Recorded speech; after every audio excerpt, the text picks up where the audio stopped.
vocês, né? Vamos botar o nome dele. Bota um monte legível, principalmente no meio. Boa noite para vocês. Eu sou o Rafael. Esse aqui é o bloco de ciência da computação. O Rafael vai falar sobre o versus NB. Para quem está vindo pela primeira vez, a ideia do colóquio é apresentar alguns conteúdos ou mais a fundo do que a gente vê no curso, ou apresentar coisa nova, que acaba ficando de lado.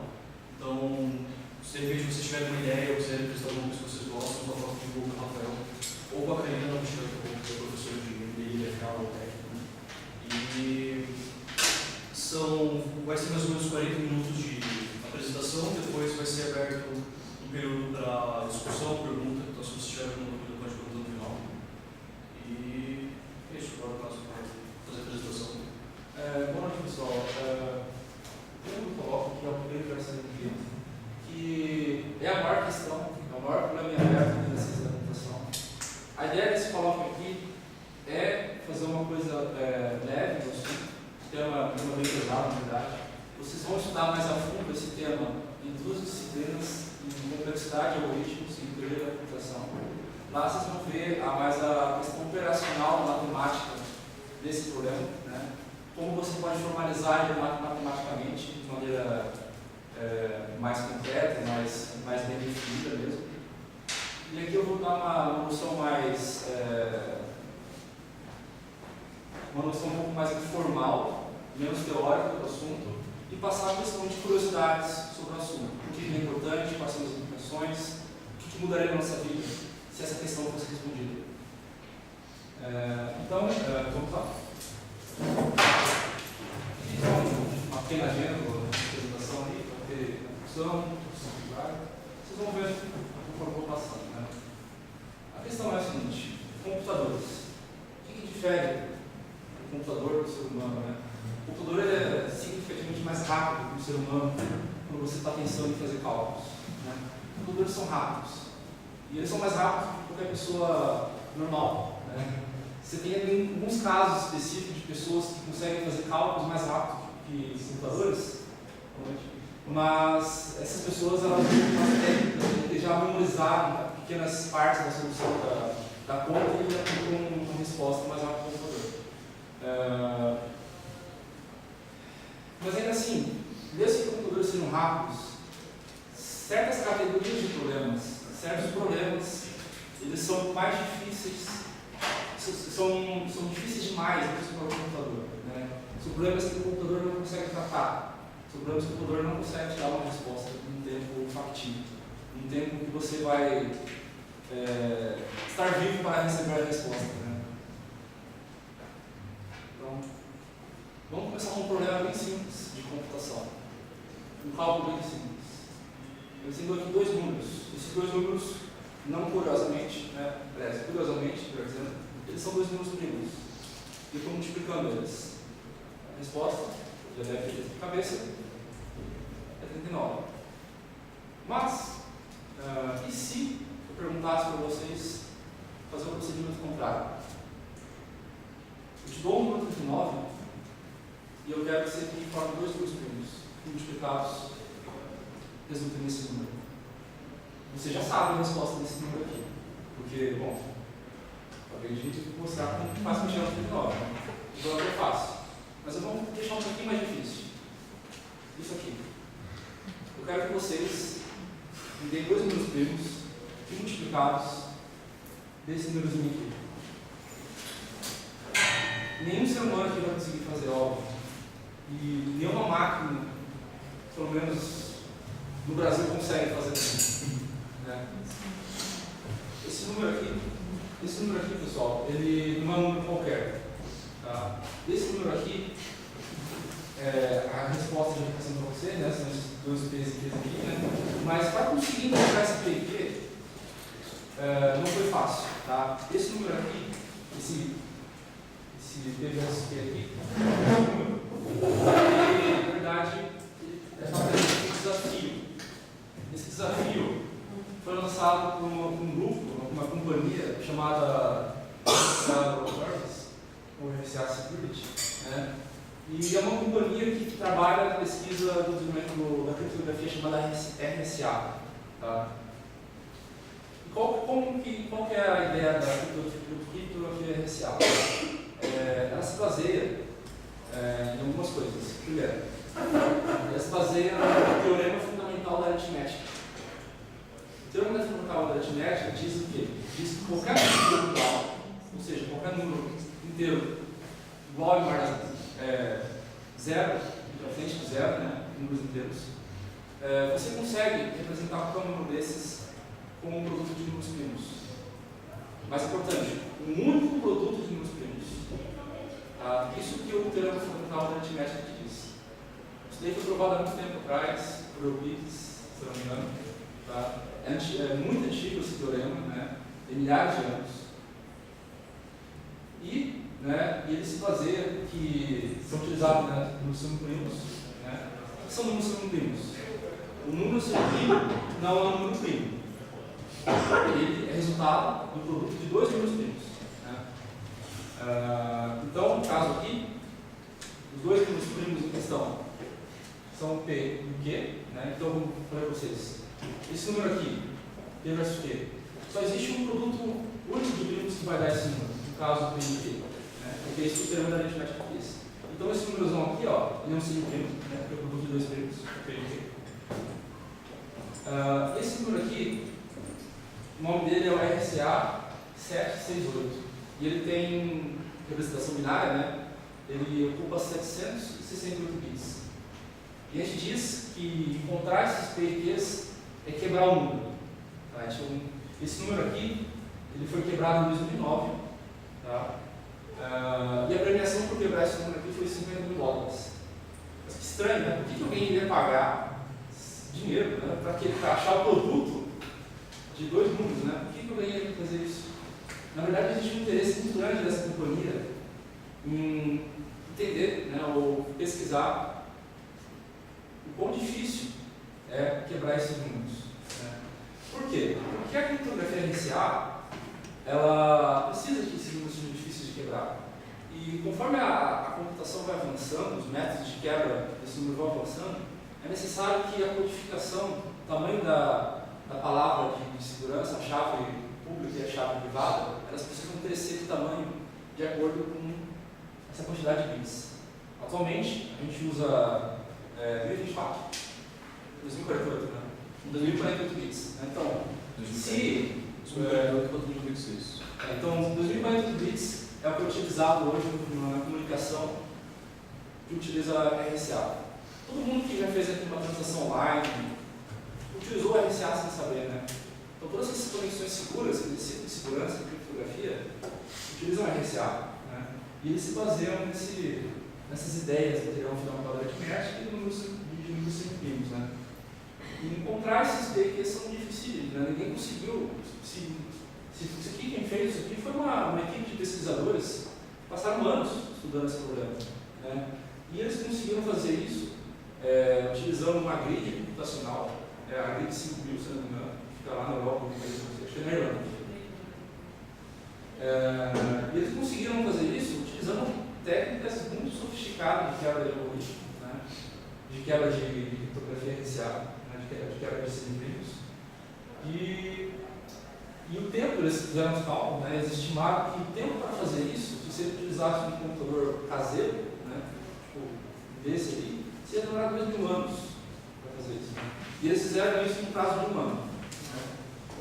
Então, para vocês terem uma noção do quão difícil que é quebrar esse número, de encontrar esse produto aqui, tem pessoas que passam a vida inteira estudando como que faz isso. E até hoje, o máximo que conseguiram, esse aqui é o maior sempre quebrado. Né? Esse aqui tem 760 bits. Então, em 2048 a gente está seguro. Até alguém conseguir uma quantidade maior, né? Quebrar maior. E, aliás, esse aqui é o único de 760 bits. Não é que eles conseguem quebrar vários 760. Conseguiu um só. E é só assim que conseguiu. Inclusive, se vocês, só para curiosidade, se vocês quiserem depois dar uma pesquisada sobre esse desafio aqui, bota aqui, ó, RSA Fact Challenge. Bota isso lá no Google, você vai ter uma lista de números sempre primos.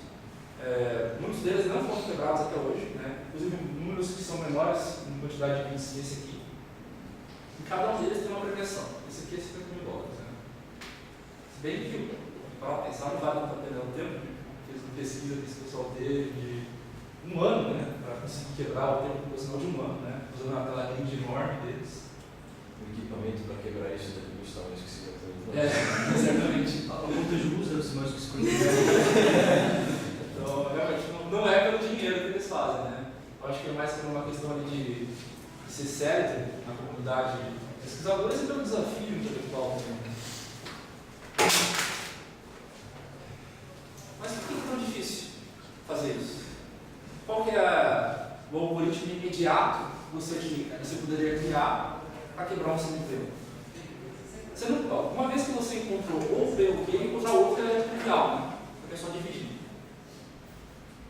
Então, para encontrar ou P ou Q, o que você pode fazer?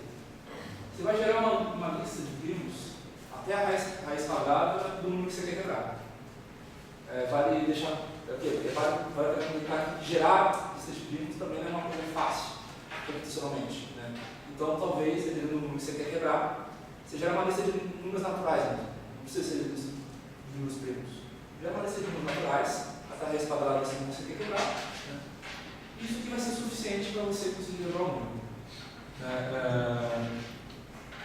Nesse momento, talvez não fique claro por que é tão demorado fazer isso. Né? Só que existe uma quantidade bem grande de números até esse que você quer quebrar. Né? E você tem que considerar outra coisa também. Quando a gente fala de criptografia RSA, a gente costuma medir o número em bits, e não em casas decimais.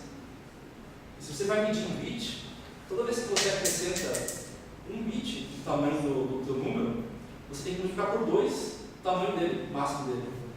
Isso daí quer dizer o quê? Quer dizer que, dada a quantidade de bits, isso vai ser 2 na n.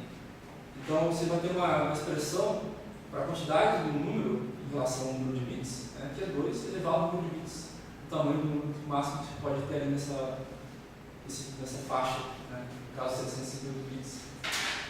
No caso esse aqui, provavelmente não é o maior número de 750 bits, né, mas ele é um número de 750 bits.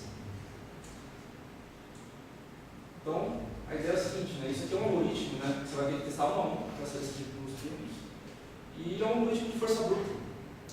E a questão é, se você vai usar força bruta, você precisa saber que a força bruta é lenta se o espaço de busca é muito grande. Isso vai ser mais explicado nos próximos problemas que eu vou apresentar para vocês. Vamos para o próximo problema aqui. Clique, ou clique, como você preferir. O que é um clique, ou um clique?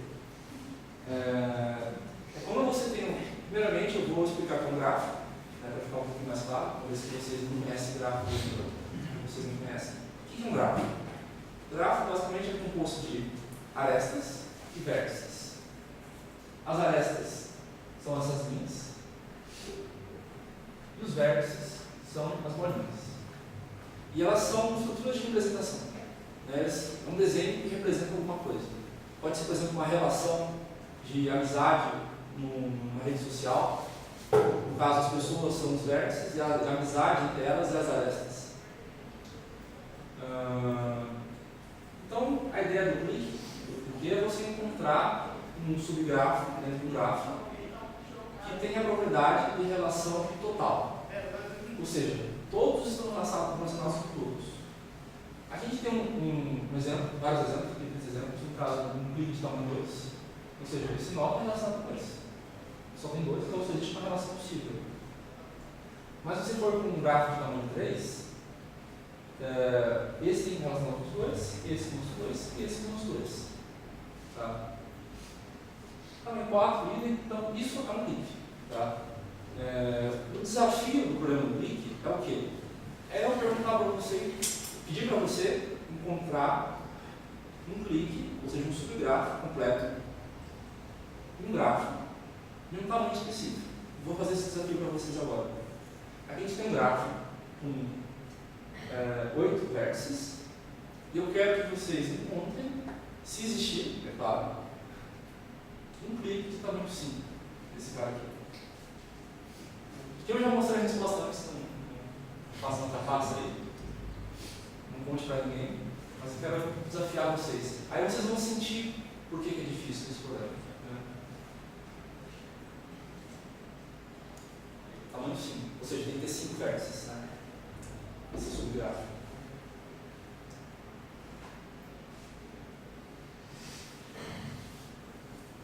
Se alguém encontrar, levanta a mão.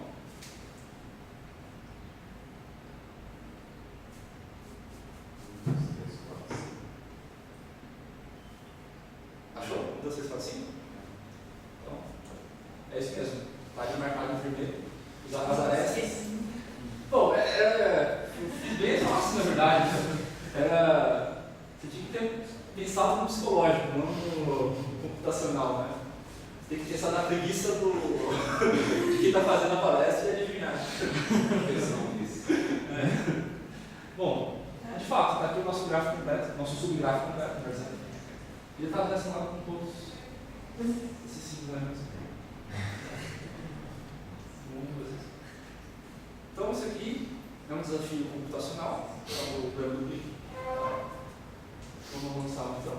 Agora eu quero outro desafio para vocês, né? Encontrar um tamanho 10, vou fazer isso, mas imagina como seria fazer isso. Se é difícil para a gente, talvez não seja tão difícil para o computador. A verdade é que para um computador pessoal hoje, esse gráfico aqui de 50, se você quiser encontrar um clique de tamanho qualquer aí, provavelmente ele não vai conseguir fazer isso antes de você morrer. Né? Você vai morrer de velho até te dar a resposta. E a ideia aqui, pessoal, é encontrar uma agulha no palheiro. Por quê? Qual é a analogia que a gente faz aqui? Você tem um espaço de busca muito grande, tá? E você quer encontrar uma coisa bem específica nesse espaço de busca, que não é trivial de encontrar. O que você pode fazer? Você pode, então, olhar para o palheiro e mergulhar nele. Minha analogia aí seria a força bruta. Você se jogar no palheiro e ficar procurando. Ou então você chega, senta do lado do palheiro, puxa uma palha, olha, não é a palha. Próxima palha, eu passo. Isso pode funcionar. De repente, se funciona, você vai ficar bem feliz. Mas geralmente não é o caso. Geralmente você vai morrer de velho, dependendo do tamanho do problema, claro, dependendo do tamanho do palheiro. Mas o problema é o mesmo, o que muda é só o tamanho do palheiro. Mas, se você parar para pensar, talvez exista uma maneira mais inteligente de encontrar a agulha no palheiro. Você tem que pensar, talvez, nas propriedades da agulha e na propriedade do palheiro. Talvez você consiga descobrir uma coisa ali que te ajude. Se você parar para pensar, a agulha é feita de metal. Você pode encontrar um imã. O que eu quero mostrar aqui para vocês, pessoal, qual que é a essência da questão que eu tento abordar com vocês aqui, que é o P versus NP. A essência do P versus NP é conseguir. Será que conseguir responder essa questão aqui, né? Será que podemos resolver problemas de procura sem procurar? Parece uma pergunta meio idiota, né? Você não vai procurar resolver de procura sem procurar, né? Não faz sentido a pergunta, né? Mas é isso mesmo que fizemos aqui quando utilizamos o imã para encontrar a agulha no palheiro. A gente não precisou procurar. O imã, utilizando o imã, que é a propriedade do metal ser preto do imã, a gente encontrou a agulha rapidamente, sem precisar procurar. Eu quero apresentar aqui para vocês alguns outros problemas que têm essa característica de ter um espaço de procura muito grande e que são difíceis computacionalmente. Né? Primeiro, eu acho o problema mais clássico, que é o problema do caixeiro viajante. Vou voltar no gráfico para esse gráfico. O problema do caixeiro viajante é o seguinte: você vai ter um gráfico, e o gráfico ele vai ter valores nas arestas. Tá? E qual é o desafio? Você é um caixeiro, né? Você vai ter que passar por todos os vértices, né? Fazer um ciclo, né, que você vai ter que fazer e voltar para você. Por exemplo, você pode sair aqui do 1, né, e você vai ter que passar por todos os vértices e voltar para o 1. Percorrer todo esse caminho, são várias possibilidades de caminho, claro, né, mas você tem que fazer isso com o menor custo, né, considerando que cada aresta tem um valor ali de custo por passar por ela. Né. Poderia ser, por exemplo, uma distância. E você tem que fazer isso, né, e fazer esse ciclo no menor custo. Esse é o problema da caixeira viajante. Né? É um ciclo hamiltoniano, né, que diz, um ciclo hamiltoniano é um ciclo que passa por todos os vértices de um gráfico e tem um menor custo. Tá?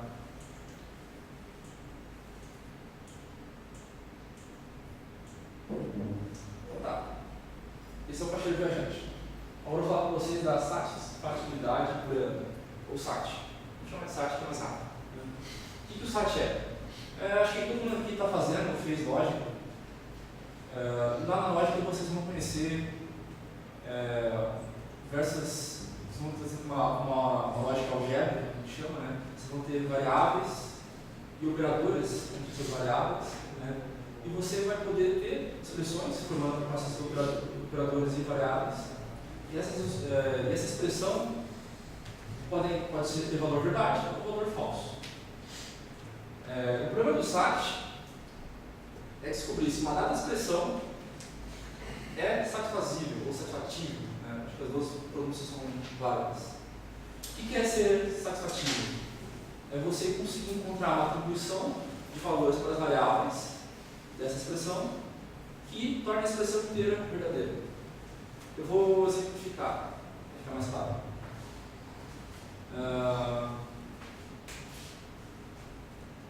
Vou chamar aqui de P1 e P2 e P3. Vou adotar esse aqui para ficar mais claro. P3. Tá? Valores que tornam essa expressão inteira verdadeira. Bom, acho que é claro que o P3 precisa ser verdadeiro, necessariamente. Né? Então isso precisa ser imutável. Né? E aqui, qual um dos dois pode valer um tá bom. Né? Então, por exemplo, isso aqui valendo 0 e isso aqui valendo 1. Então, beleza. Isso aqui são valores que podem satisfazer a expressão. Então, essa expressão aqui é satisfatível. Vou dar outro exemplo que não é satisfativo. P1 e não P1. Acho que está bem claro aqui porque não dá para encontrar valores para P1 que vão tornar a expressão inteira verdadeira. Basicamente esse é o problema. Ele é bastante difícil se você pegar uma expressão de um tamanho razoável, né, que são expressões pequenas, e aqui é bem fácil de resolver, né, são pequenas, mas pegando uma expressão de tamanho maior fica bem mais difícil. Mais variáveis e mais operações. Prova de teorema também é um problema bastante difícil, como somente seria um espaço de busca. Você pode fazer diversas derivações para provar o teorema. Né? Você começa ali com o axioma, você pode fazer diversas derivações possíveis para tentar provar o teorema. Programação linear inteira, não tem mais disso, depois ele pode comentar alguma coisa. Alguns eu não vou explicar. Tetris também é bastante difícil. O Tetris é, dado uma combinação de peças, será que tem como sobreviver? A soma de subconjuntos também é um problema bastante difícil. O que é soma de subconjuntos? Subseção, em inglês, que chama. Dado um conjunto de números, por exemplo, 1, 3, 4, 5. Será que eu consigo, com esses números, somá-los e conseguir somar eles dar um número n? Eu vou especificar um número n, por exemplo, 33. Será que eu consigo somar esses números até chegar a 33? É um problema difícil também. Dado uma instância razoável, essa instância aqui é de 5 demais para isso. Que é trivial resolver. Sudoku, joguinho. O ciclo hamiltoniano das funcionantes também é um problema difícil. Você tem um espaço de busca bastante grande. O problema da mochila. Deixa eu lembrar. Você vai ter uma mochila que cabe uma quantidade N de quilos, por exemplo, 10 quilos, e você tem diversos elementos com diversos pesos. O objetivo é colocar o máximo possível de peso, o maior número possível de elementos nessa mochila, né, sem que ela ultrapasse o valor máximo dela de peso. número cromático, está relacionado com coloração de grafos, e eu vou passar agora porque vai ficar um número porque eu estava tudo. O isomorfismo de grafos eu vou explicar porque é interessante, mas é bastante simples a ideia. Você vai ter dois grafos e você precisa determinar se eles são o mesmo. É simples, o enunciado dele é simples, mas ele é computacionalmente difícil, dado uma instância significativa. E um problema bem interessante que é o dobramento de proteínas. Para ser sincero, eu não entendo muito bem como que é isso, eu não fui estudar o dobramento de proteínas, até porque para você conseguir resolver ele, você tem que ter uma noção de biologia.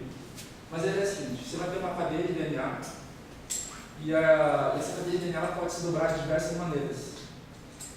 A ideia é você conseguir um dobramento que consiga maximizar a produção energética da proteína. Também é um problema difícil e tem diversas aplicações. Inclusive, se esse dobramento acontece naturalmente no nosso corpo, e se esse dobramento não acontece de maneira correta, e realmente não acontece de maneira correta, né, isso aí pode causar doenças, pode causar mal de Alzheimer, pode causar câncer. Então, você entender como isso funciona poderia até mesmo ajudar a curar o câncer. São problemas computacionais de cálculo que têm aplicações diretas na cura do câncer, por exemplo. E eu vou dar aqui para vocês algumas definições do que é P, a classe P, e o que é classe P. Para salientar que nas disciplinas de complexidade de algoritmos e teoria da computação vocês vão ver bem, em maior detalhe, como que você pode formalizar isso aqui. Tá? Aqui são mais definições um pouquinho mais informais, mas não incorretas, não vão ser erradas. E eu vou dizer para vocês uma coisa que vocês não podem dizer depois. Nunca achei isso. Depois eu digo para vocês o que é. Mas vamos lá, problema em P. O que é o problema em P? O problema em P é o tempo de execução cresce de maneira polinomial em relação ao tamanho da distância. Já estou falando para vocês várias vezes, tamanho da distância. Então, o tamanho da distância é como a gente vai medir, né, como esse tempo de solução cresce. E existe um algoritmo, você conhece um algoritmo, por exemplo, né, eficiente para encontrar a solução do problema. E aqui uma definição um pouco mais vaga, para quem não conhece o que é máquina de Turing. Não vou poder explicar para a máquina de Turing para vocês aqui, porque eu não tenho tempo para isso. Mas você pode dizer que um problema em P é um problema que você consegue resolver em tempo polinomial em uma máquina de Turing determinista. Isso é o problema em P. Problemas em P. O tempo de execução vai crescer de maneira exponencial em relação ao tamanho da instância. E acho que a melhor resposta para o problema em P é essa aqui. Se alguém te perguntar, o que é o problema em P? Aí você sabe, se você responder isso aqui, ó, são todos problemas de decisão em que a solução pode ser verificada rapidamente, ou então verificada em tempo polinomial. É a melhor resposta sem entrar em detalhes de máquina de Turing, na minha opinião. Ou você pode entrar em detalhes de máquina de Turing. Você pode responder. Você consegue resolver o problema em tempo polinomial com uma máquina de Turing não determinista. Porque se a pessoa não sabe o que é uma máquina de Turing, ela vai ficar boiando, não vai entender nada. Infelizmente, eu não posso explicar esses detalhes. Faça a disciplina de teoria da computação e faça a disciplina de necessária para entender isso aqui em maiores detalhes. Tem alguns detalhes matemáticos ali por trás, de máquina de Turing. Vocês precisam saber que é uma máquina de Turing, saber que é uma máquina de Turing não determinista. E vocês vão aprender isso em teoria da computação. O que vocês nunca podem dizer? Nunca diga. Se alguém parar você na rua e perguntar o que é o problema em P, nunca responda não polinomial. Nunca responda isso. Cada vez que você falar isso, um professor de universidade morre. Não responda isso. Opa! Você vai pensar assim. Eu não complexidade, tá? Só para avisar. Tem que começar a falar muito, não? É que a sigla NP sugere não polinomial. Mas não é isso. O N é de não determinista, tá, gente? Então, vamos ver se não digo muito. O Rafael está falando isso porque teve alunos que responderam. Tem uma história aí. Vamos lá.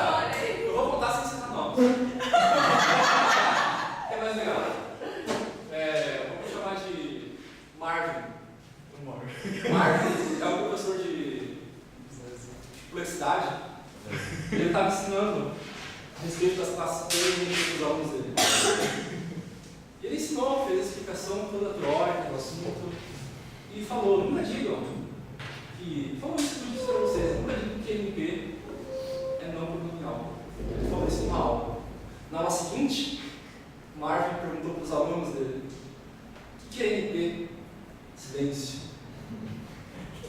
Silêncio.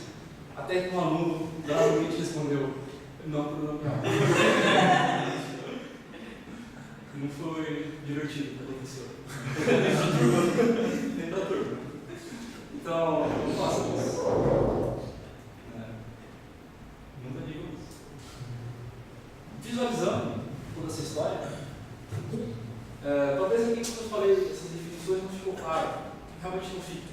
Mas é importante notar que P é uma subclasse de NP. Basicamente porque você consegue. Você tem problemas de decisão aqui em P, conseguem ser modificados em tempo polinomial também. Né? Então, P é uma subclasse de NP. Tá? Todos os problemas que estão em P também estão em P. Vamos falar de algum desses problemas. Problemas em P, multiplicação, né? Banana, multiplicar. Ordenação também é banana. E teste de finalidade. Isso aqui é interessante, eu vou comentar com vocês depois. Mas hoje, né? Porque um tempo atrás não. Hoje ele está em P. O NP. Você pode pensar no livro que eu mencionei e na faturação de pesos. E diversos outros. Na verdade, toda aquela. Quando eu apresento aquela lista ali para vocês, todos eles estão em NP. Ah, tá. Isso aqui é importante. Isso aqui eu quero comentar com vocês, que é. Deixa eu tentar entender melhor, né? A questão é, qual que é essa questão, né? É se P é igual a NP, essas duas classes são iguais, e se P é diferente de NP. Essas duas questões são desconhecidas hoje. Né? Ninguém sabe se P é igual a NP, ninguém sabe se P é diferente de NP. Apesar de que eu sempre desenho esse diagrama aqui, sugerindo que são diferentes, mas isso aqui não se sabe realmente se esse diagrama está correto, né? Pode ser que o diagrama está errado. Sempre desenho esse diagrama aqui, mas não sabe de fato se esse diagrama está correto. Talvez o certo seria ter só uma esfera e tudo é NP. Talvez seja isso a verdade, a gente não sabe. Pergunta de $1 milhão. Eu vou mencionar isso. Mas antes, vamos falar um pouco da história do problema. Vamos lá. Em 1960, a gente pode chamar que aconteceu Está fora de ordem, mas tem um motivo. Tá? Em 1960, aconteceu o amanhecer da complexidade. Aí você tem diversos cientistas da computação que trabalhavam em complexidade, mas a maneira que eles trabalham com complexidade não é a maneira que a gente trabalha hoje. Né? Ali eles estavam muito mais preocupados com alguns formalismos que a gente não são usuais para a gente hoje, tipo funções recursivas. A gente não trabalha com isso hoje, provavelmente, para falar de complexidade. Né? Pelo menos não que eu saiba, posso estar enganado. Eu não trabalho com complexidade para saber os detalhes disso, mas a Karina está olhando ali fora para mim. Né? Mas o fato é, eu não conheço muito bem esses caras aqui. O Renan já deu uma estudada nesse ano, ele pode até comentar um pouquinho do que esse ano nos fez depois. Mas eu não conheço muito o trabalho desses caras para ser sincero com vocês, tá? Isso aqui eu conheço um pouquinho mais, tá? Esse cara aqui, é o Book, eu mencionei ele já no blog anterior, que ele descobriu a NP amplitude, eu vou falar daqui a pouco também. Esses caras também participaram dessa pesquisa também. Então, a NP amplitude é um conceito bem interessante que eu vou falar para você depois, e o Book é um dos responsáveis por isso, junto de Dev e Cart. Mas eu vou voltar um pouco mais no tempo agora, para 1956. Eu vou falar para vocês de uma carta entre dois matemáticos, o matemático Gödel e von Neumann. É uma carta histórica. Por quê? Essa carta ela profetiza a questão do P e NP. Isso aqui é mais uma curiosidade para vocês, que poucas pessoas sabem. Essa carta aqui eu vou mostrar para vocês agora. Tá? Ela está em alemão. Gödel é alemão, então está em alemão. Von Neumann, ele é estadunidense, se não me engano. E nessa época, ambos estavam em Princeton, e ambos estavam no mesmo departamento e no mesmo corredor. Aí você se pergunta, por que eles trocaram cartas? Será que tipo, eles eram tão antissociais que não conversaram com o corredor, talvez? Mas tem uma explicação para isso. É que nessa época o Von Neumann estava doente. Um ano depois ele vai falecer, inclusive, da doença dele. Então, o Goethe escreveu essa carta para o Von Neumann, não poderia ter uma conversa pessoal entre os dois, né? Então, vamos lá. Então, a carta aqui de 20 de março de 56, tá?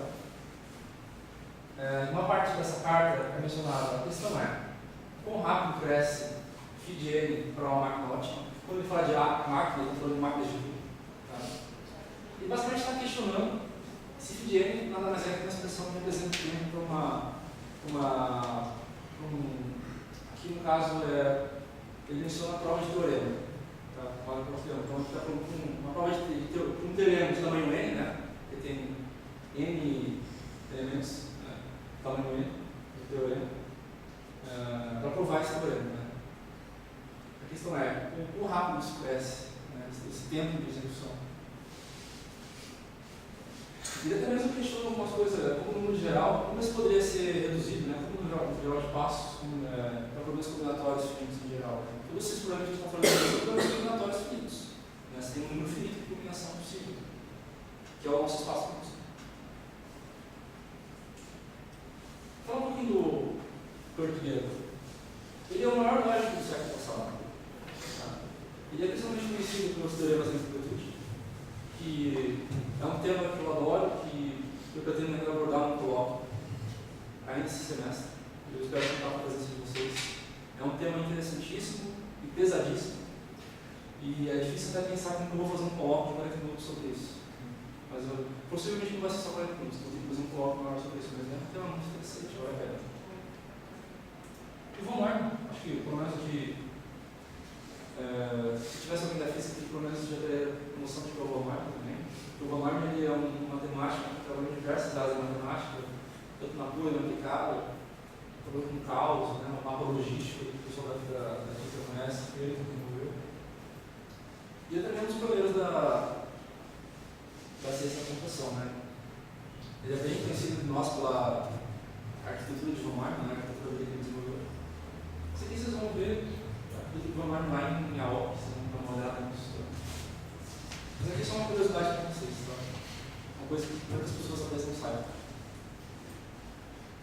Então vamos falar desse número de números, se você consegue ganhar, se provar que P é diferente de P.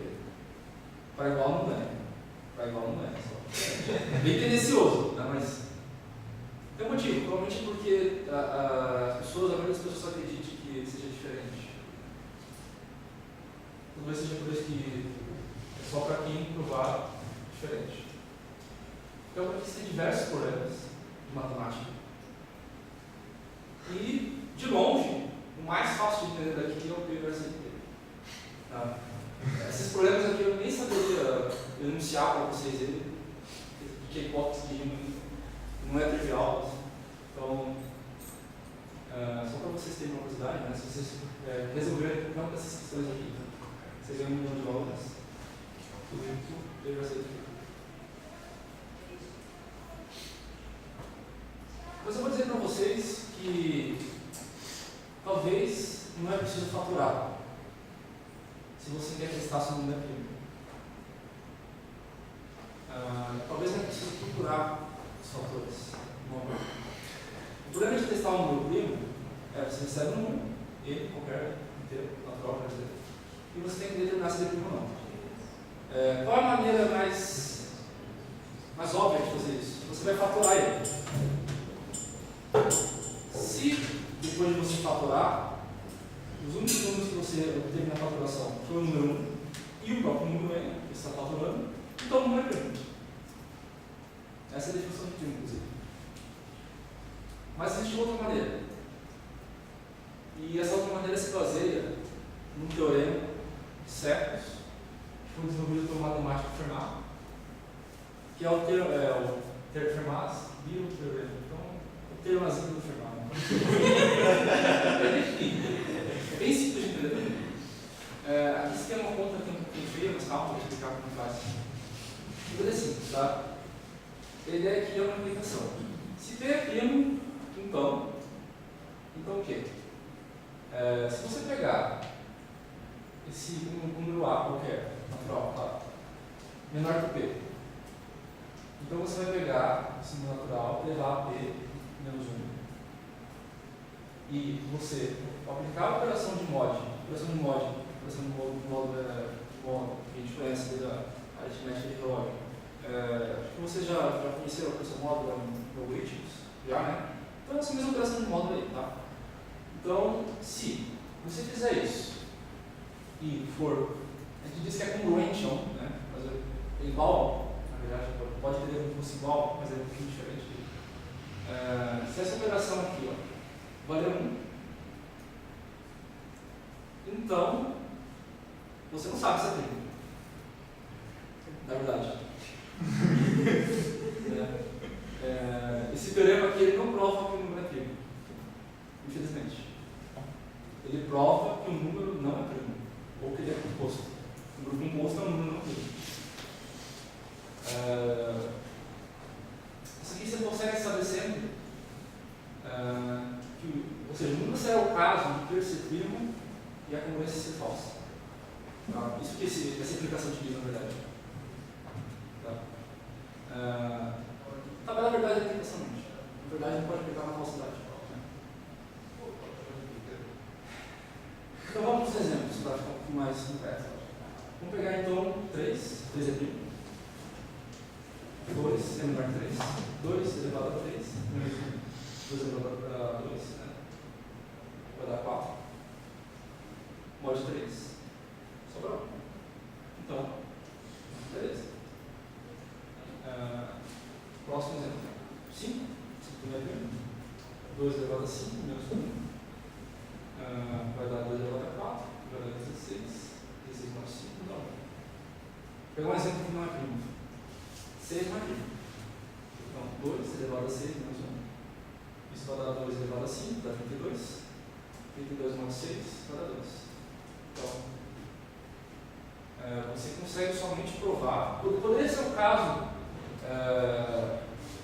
da congruência ser dar 1 e 1 não ser primo. Poderia ser o caso do número composto resultar uma congruência para 1. Poderia acontecer isso. Mas o que nunca será o caso é de P ser primo e a congruência ser falsa.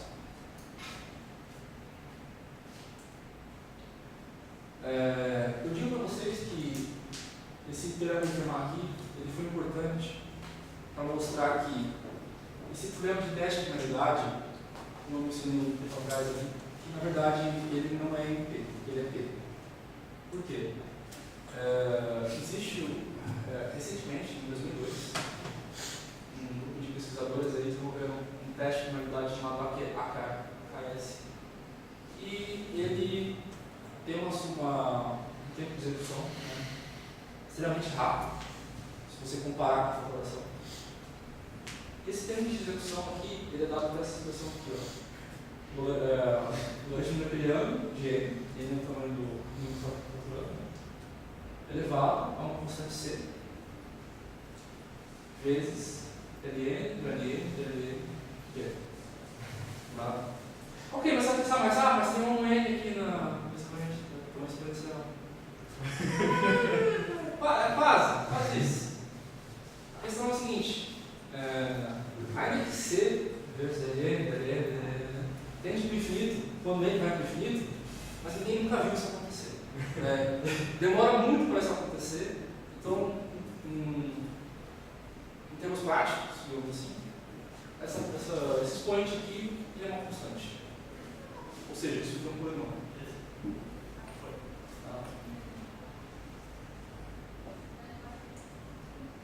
Outro problema bem bastante interessante, que aconteceu a mesma coisa com o teste de finalidade, no isomorfismo de grafos. Isso aqui é legal que aconteceu ano passado. Tem esse pesquisador aqui, Bashoff, não sei como esse trabalho, né? E ele fez a mesma coisa parecida, né? Ele conseguiu verificar o isomorfismo de grafos num tempo quase linear, a gente fala, que é o mesmo caso disso aqui, uma coisa parecida com isso, um tempo quase linear. ele fez isso para desenvolvimento de gráficos. Né? É interessante que eu fui dar uma olhada nesse trabalho dele, há quanto tempo ele está pesquisando isso. E ele mostra, ficou bastante visível como cruel é a vida de um pesquisador desses. Esse cara aqui está 20 anos pesquisando isso. Para ele conseguir fazer esse avanço, aliás, antes dele fazer esse avanço recentemente, ano passado, o último avanço que teve nesse assunto foi ele que fez, há 20 anos atrás. Então, o cara está muitas décadas estudando o problema e acho que dá para arriscar dizer que fazendo avanços mesmo, é só ele que está. Por décadas. Por décadas. Esse problema? Tem 20 anos o mesmo problema? 20 anos, porque tem outras coisas que ele deve fazer também, mas ele está 20 anos, eu sei estudando isso, né? Ele não faz isso só há 20 anos, né? Ele deve fazer outras coisas também. Mas ele está 20 anos estudando isso. É cruel isso, né? A vida do pesquisador é cruel. Se você for encarar um problema desses para. Assim, o negócio para ele é pessoal, certeza. É uma coisa pessoal, assim, ele não vai descansar até. Detalhe, isso aqui, como foi anunciado ano passado, quando você lança uma coisa assim, não é aceito na hora. Né? Você tem um período que a comunidade científica vai apreciar a sua descoberta e dizer se aquilo está correto, né? Vai apreciar com porrada, né? E vai dizer se está correto ou não. Então, eu não ligo mais com isso no assunto, mas vai demorar ainda.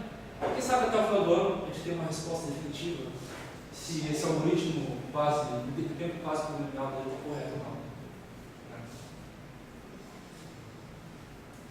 Então, talvez não é preciso procurar. Né? Mas agora você começa a se perguntar, né? Então, a gente está tentando ver se P é igual a MP ou se P é igual a P. Eu falo para vocês um atalho que os cientistas descobriram. Foi o Cook que descobriu. É um atalho que é o seguinte. O Cook descobriu que dentro da classe MP existe uma outra superclasse muito especial chamada de MP completa. O que é a classe MP completa? Ele se baseia nessas reduções.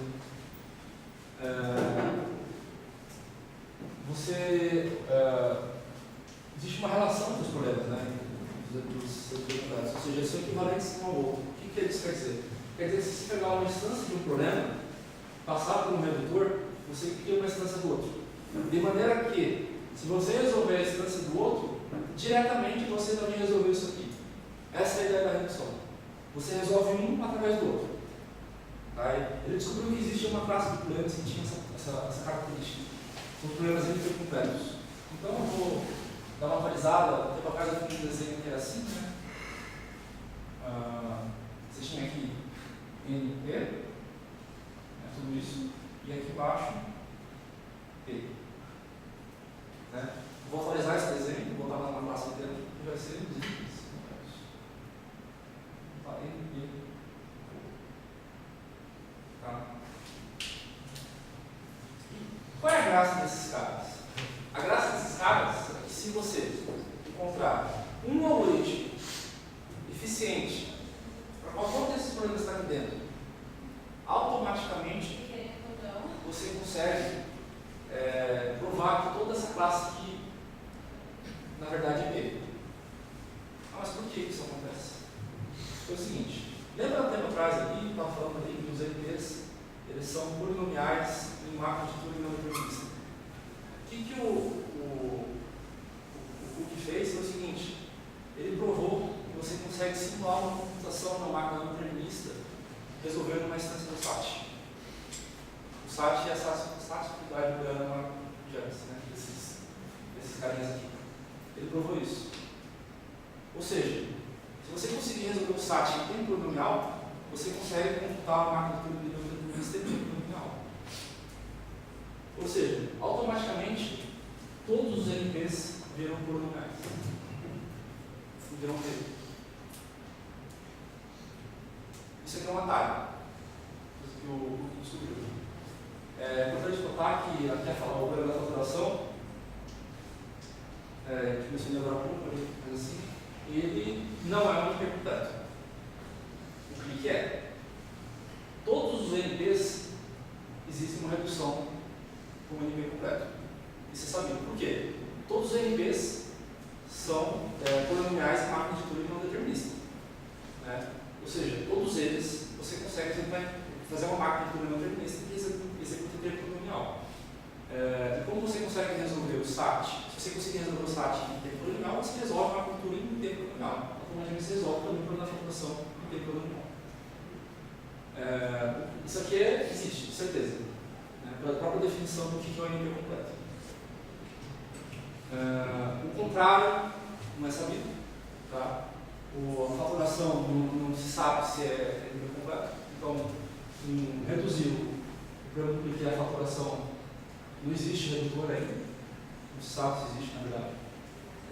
E o processo de você conseguir, para você provar que o problema do NP completo é exatamente esse. Você vai pegar um problema NP completo, que já se sabe se é NP completo, e você vai reduzir a esse problema que você está tentando provar se é NP completo também. No caso da fatoração. Você poderia pegar o problema de e tentar reduzir para a fatoração. Aí você estaria, se você conseguir, você provou que a fatoração é NP completa também. Existem diversos problemas provados em NP completos. Tá?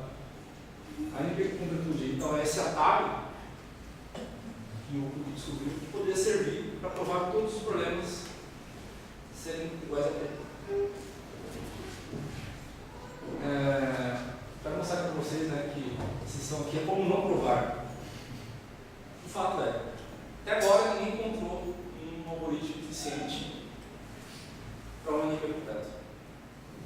Então isso daí, tem um monte de cientista que fica pesquisando como pode reduzir o espaço de busca ali dos NP completos para resolver eles em tempo polinomial. Falta ninguém conseguiu até hoje fazer um algoritmo eficiente. Um algoritmo que execute em tempo polinomial. E o que é isso NP complexo? Nós já mencionei alguns para vocês antes, mas eu vou mostrar aqui uma árvore que mostra que o SAT, né, a SAT-fidelidade, é como o primeiro problema do NP completo, e diversos outros NP completos, provados NP completos. Então, o PRIC, tem a programação inteira aqui, tem o SAT, o 3SAT aqui, que chama, tem o 3 cláusulas, diversos outros aqui, ó. Número cromático, abertura de conjunto, diversos outros aqui, ó. Fabinho vamos ter direto, vamos ter direto, e isso aí, diversos outros aqui que vocês com isso. Eu vou falar outra maneira para vocês, de agora, só que é como não provar diferente. Tá? É uma coisa que eu aprendi recentemente, é bem interessante. Ele é a seguinte: se P é igual a NP, então as classes têm as mesmas propriedades estruturais. Né? O que eu quero dizer com isso? Bom, P é fechado na operação de complemento. Deixa eu mostrar para vocês o que é uma operação de complemento, né, e que ser fechado na operação de complemento. Eu vou ter que fazer uns desenhos aqui.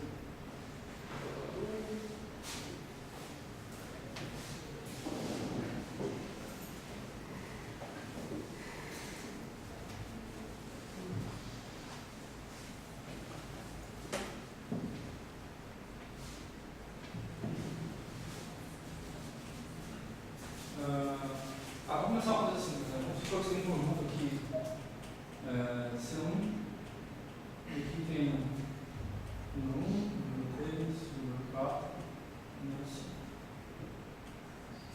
Você tem aqui um C2 que está contido C1, tá? Atenção, ou seja, os elementos de C2 estão em C1 exclusivamente. Então o C2 poderia ser lá, 1, 3. Tá? Você fazer o complemento do C2, por barra, seria você completar, fazer o conjunto que complete o C2 para que também seja possível. No caso seria a integral 4, 5. Tá? Então 4, 5 é o complemento de C2. Então, agora esse é a operação de complemento. Né? significa ser fechado sob a operação de complemento? Eu vou fazer aquele desenho antes de verdade? Só para mais simplificar. Aqui é a classe P e aqui é a classe NP. Se eu pegar um problema aqui, um P, vamos chamar de problema L. Tá? Por que eu estou chamando de L? L de linguagem. Infelizmente não posso entrar em detalhes de como faz isso, mas é possível representar problemas como linguagens. O que são linguagens? São conjunto de palavras. Tá? São conjunto de palavras. É conjunto de palavras. Tá? Se eu puder explicar, eu vou confundir vocês. Mas então aqui que o L ele está em P, tá? E eu vou pegar o complemento de L. Como o P, estou dizendo ali, é fechado sob a operação de complemento, isso foi provado, então o L barra aqui também está em P. Se não fosse o caso de P ser fechado sob a operação de complemento, poderia ser o que poderia acontecer do L barra aqui está aqui fora. Então, a propriedade do P de ser fechado sob a operação de complemento nos diz que sempre você pegar um complemento de um problema, uma linguagem que represente o problema, vai estar em P também. Aí que está. Se P é igual a NP, o NP precisa também ter essa propriedade de ser fechado sob o complemento. Então vamos pensar agora na classe CoNP. O que é a classe CoNP? É a classe do complemento de NP. E essa classe CoNP, vou desenhar aqui um desenho um pouco tendencioso, talvez, porque essa classe CoNP aqui, a gente não sabe se o desenho é esse mesmo. Por quê? Como eu disse para vocês, a gente não sabe se NP é igual ao CoNP. A gente sabe que o P é igual ao P, né? Porque ele é fechado por um complemento. Mas a gente não sabe isso aqui. Se NP é igual ao P. Se for igual, quando junta tudo isso, faz um círculo só. E se for junta tudo isso aqui, ou então pode ser que tenha alguns elementos de P que estão dentro do NP, ou então pode ser que uns problemas de CoNP estão fora de NP.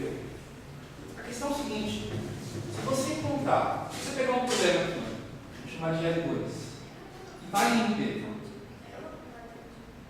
e você descobrir que o complemento dele está fora de NP, o que aconteceu aqui? Você provou que NP não é igual a CoNP. Ou seja, NP não é fechado sob a operação de complemento.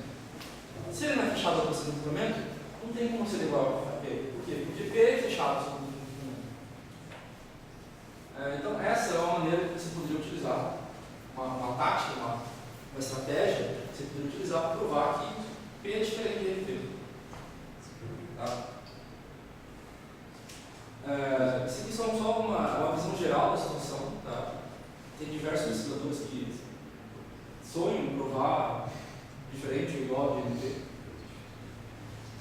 Infelizmente, como o tempo aqui é curto, não tem como estender mais e falar mais coisas. Né? Mas a ideia aqui é basicamente dar uma introdução para vocês do assunto. Tá? Eu não posso entrar em detalhes matemáticos do problema e tudo mais, mas acho que isso aqui deve servir para vocês terem uma noção de qual é a maior questão. Tá?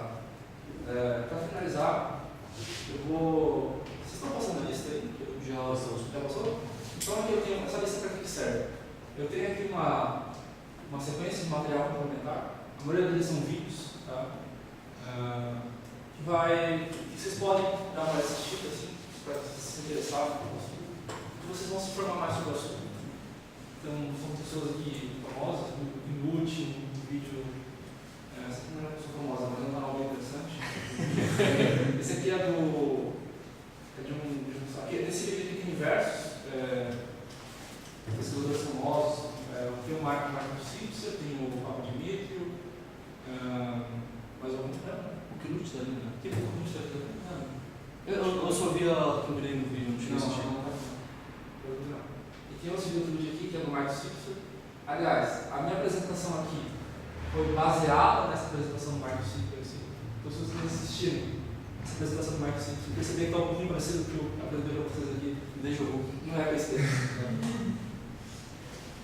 E tem um artigo do Marco 5 também, que basicamente vai dar uma história vai falar sobre essa carta de vida, vai falar sobre essa carta de vida, vai falar sobre outras coisas ali, tentativas de provar, provas também. Tem um artigo bem interessante também. Mas esse aqui é um pouquinho mais pesado. A apresentação foi isso, pessoal. Agora, quanto tempo de apresentação deu? Deu 57 minutos. Legal. 40 minutos, mas eu espero que tenha sido claro para vocês. A gente vai começar agora a passar alguns minutos para fazer comentários, tirar dúvidas. Pode perguntar alguma coisa que ficou clara, que eu vou responder. Dependendo de qual foi a questão, seria interessante conversar em outro momento, porque pode ser um pouco mais complicado explicar. Pode ser que eu não saiba responder. Né? É um tema pesado, que eu não domino todo o assunto. Eu não sou um pesquisador dessa área. O mais próximo de um pesquisador dessa área que a gente tem aqui é o Renan. O Renan trabalha com otimização combinatória, que basicamente é, dado esse espaço de busca gigantesco que a gente tem nesses problemas, a ideia é tentar fazer cortes nesse espaço de busca, eliminar soluções que a gente sabe, provadamente, que não são soluções não, eliminar combinações ali, né, que a gente sabe que não são soluções, né, a gente provou que isso ali não vai ser uma solução, então a gente não precisa buscar para esse lado do espaço de busca. Então aí pode começar com perguntas. A ideia do problema INP completo fora das funções básicas do INP é que você considera esse problema para mapear os problemas, certo? Mas se eu achar um problema que não seja mapeável, então esse problema não é INP completo? Um problema que não é mapeável para INP. Se você fizer isso,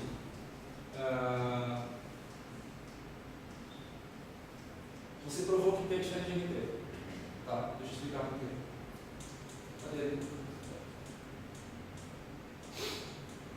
Eu acho que é esse desenho aqui. Né? A ideia é que todos os NPs você consegue resolver através de um INP.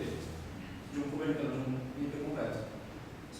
Qual foi o outro? Se você descobrir um que não consegue ser resolvido. Um INP que a gente sabe que é completo. Tá, um INP completo. E tá, reformula de novo. Eu tenho um INP completo, que tá. A ideia é que ele pode sempre ser usado para mapear alguns problemas INPs. E se eu achar um problema INP que não é mapeável por ele, daí você prova que é diferente. Eu acho que é mais plausível que o problema não é NP. Eu estou achando um NP que não reduz, eu acho mais provável que o problema erroneamente foi considerado NP. Pode ser também. Porque tem um teorema de Cook-Levy que ele diz que é redutível, que todo NP é redutível. Sim. Mas olha só, se você encontrar um problema que você sabe que é NP e você não está conseguindo reduzir ele para qual NP, tem algumas possibilidades. Você provou erradamente que esse problema é NP, você encontrou algum problema na completude, da NP completude, ou então você acabou de provar que P é diferente de NP. Tá? Um dos três. Um dos três. Em ordem de probabilidade. Em ordem de probabilidade. Verdade, essa é outra maneira de provar diferente. Tá? A NP completude a gente pensa de maneira imediata de provar que P é igual, de não provar que P é igual. Mas também através da NP completude você pode fazer isso, provar que P é diferente de NP. Só uma correção ali no teu slide, não no slide, mas no desenho. Ali o P está dentro de QNP. Sim. Porque como o P ele tem um complemento ele mesmo, então ele tem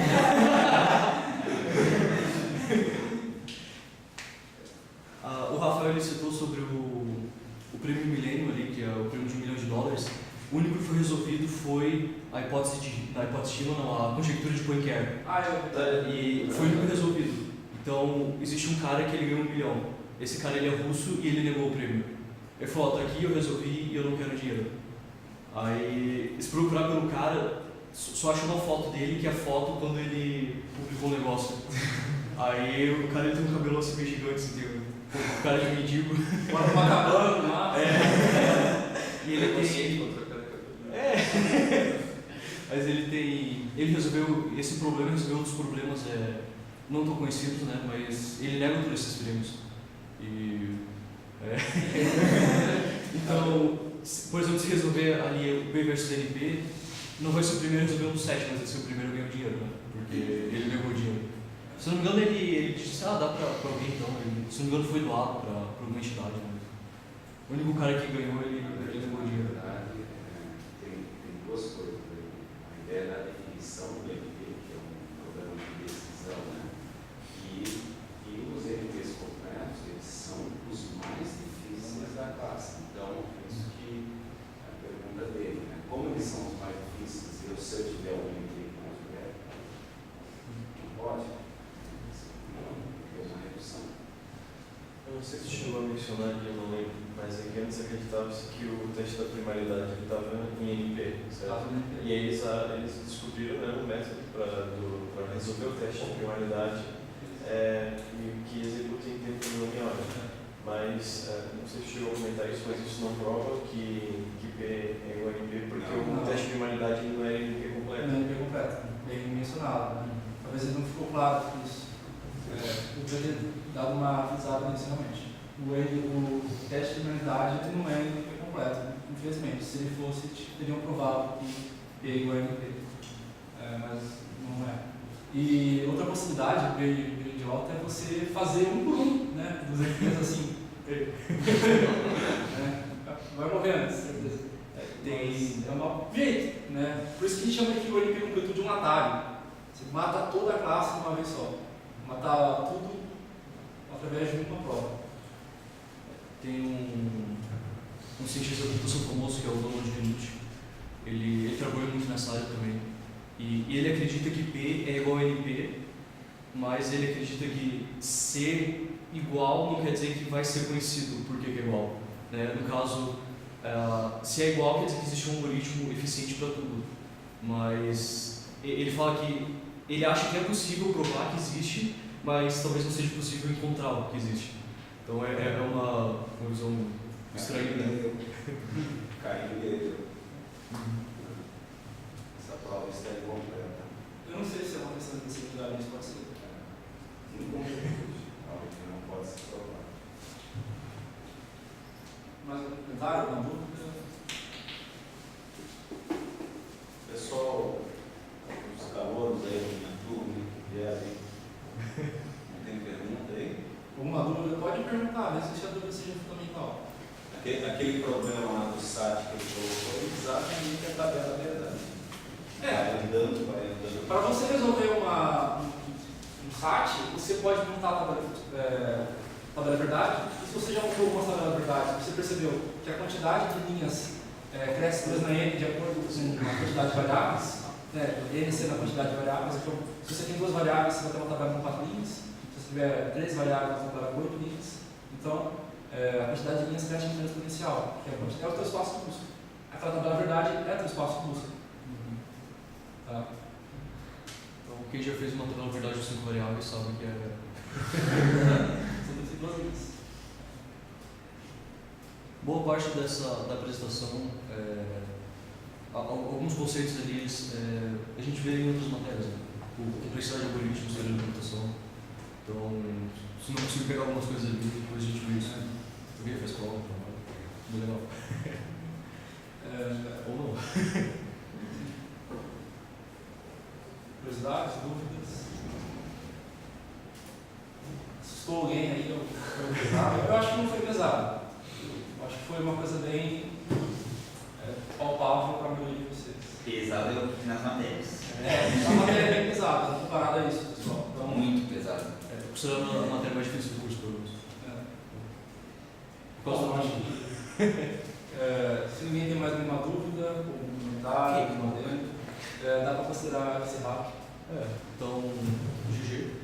Um salve de palmas para o Rafael.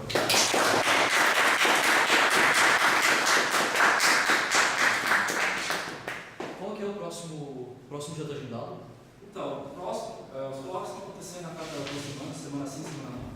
Eu não sei se o próximo colóquio vai ser sobre a completude.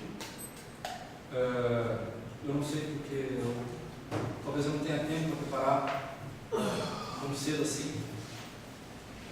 Mas talvez o próximo colóquio, possivelmente vai ser não na próxima, na outra semana.